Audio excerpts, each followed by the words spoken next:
It baffles me how many people think that they're bigger than they actually are.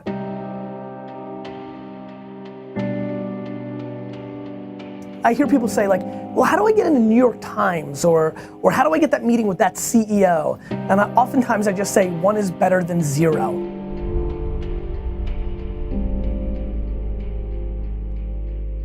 The steps it takes to actually get to the biggest places in the world.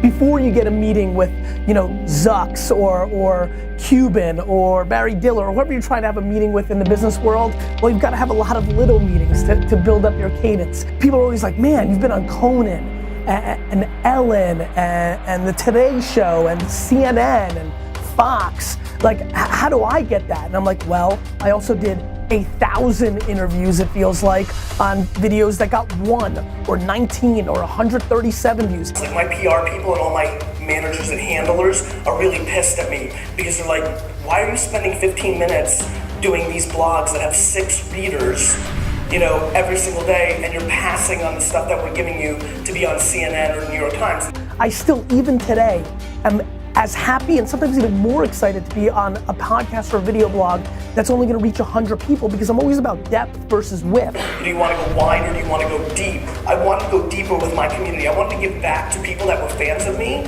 And so even today, where I have more leverage than I did 3 or 4 or 5 or 6 years ago to get bigger platforms, I still live under the motto of one is better than zero. To me, doing these interviews is a process of the work that so many people are impatient and not willing to do. Are you willing to take 10 minutes to get 195 views? I am.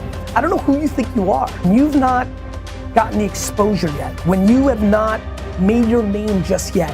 When you're still making the climb. When you're not paying attention because nobody else is, because 217 people are watching the video, I'm grinding when you're sleeping. I did those 87s and 59s and 137s and 813 views day in and day out, day in and day out, day in and day out, and continue to. You might make a video on somebody's video show that has 89 viewers, but one of those 89 viewers may be a producer at CNN or might be the CFO of a big company that you're trying to reach. And so undervaluing just that one view, it needs to be the right view, but it's one view, is a humongous mistake. It's about having the humility.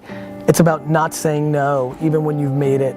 And the one is greater than zero concept is something I'm proud that I continue to execute on.